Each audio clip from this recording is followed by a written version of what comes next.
আসসালামু আলাইকুম। অনেক দিনের পরিকল্পনার পরে অবশেষে কক্সবাজার ট্যুরটা বাস্তবায়ন হলো। আমরা আসছিলাম পাবনা ট্যুর এজেন্সি ভ্রমণ কাব্য ট্যুরিজমের সাথে। গত দিনে বিকাল 5টায় আমরা রওনা দিয়েছিলাম এডওয়ার্ড কলেজের গেটের সামনে থেকে। পরের দিন আমরা দুপুর 12টার সময় ডলফিন মোড়ে পৌঁছাই।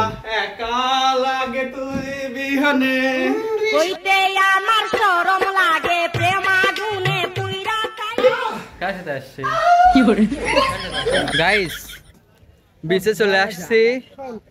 এই যে আমার সাথে আছে সানোয়ার, আর ওইটা রাকিবুল, আর ওইটা জীবন। সব একটা ভালো না, বুঝছেন, সব হলো মানে ফালতু না। আমার ক্যামেরা আছে, বলেন এইটা চুরে ভালো পাবেন বস। আমারটা আলটা কি কি কি কি কি।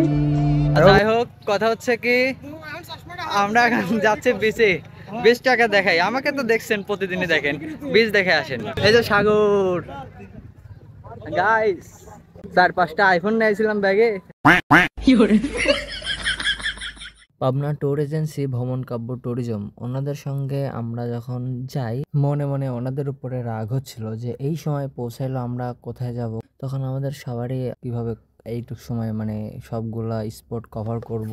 তবে এটাও ঠিক, সব সময় যে একরকম হবে বিষয়টা তেমন না, একটু মিস্টেক হতেই পারে। তারপরে আমরা 2-3টা বিচে ঘুরছিলাম, হিমছড়িতেও গেছিলাম। দুঃখের বিষয় হলো হিমছড়িতে এখন ঝর্ণার পানিটা নাই, তবে আমরা সূর্য ডোবাটা দেখছিলাম।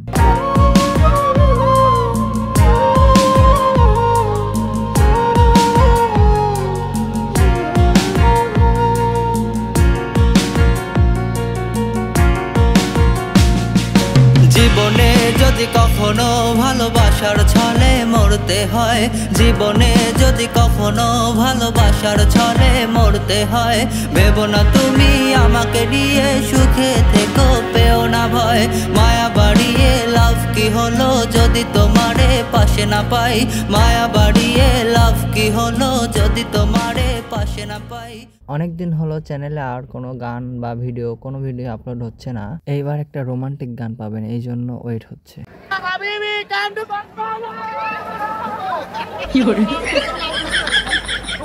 বিচে মাত্র নামলাম, এই মুহূর্তে প্লেন এসে ডাকতেছে, আসো যাই আসো যাই। আরে মিয়া, আমি আসলাম কেবল, এখনই যাব, তুমি পরে আসো গৌরে, তুমি আসো। আমাদের প্যাকেজটা ছিল আজকে রাতে কক্সবাজারে থাকবো, কালকে সকাল 10টার সময় বারোয়াউলিয়া শিপে সেন্ট মার্টিনের উদ্দেশ্যে যাব। ওইখানে 6 ঘন্টার জার্নি, তারপরে সেন্ট মার্টিনে প্রবেশ করব। কক্সবাজারে আসছিলাম, আসার শখ ছিল, চলে আসছি। আপনারা দেরি করেন কি, আপনারা চলে আসেন।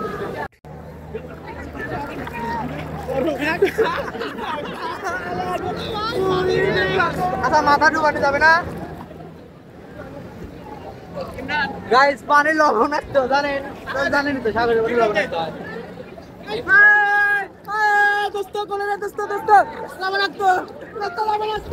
কি কি কি কি কি, আরে বলুন কি লবণাক্ত। এই সাগর পানি আইসায় আমার মাথার মাথা লাগে, পানি ঠান্ডা গাইস।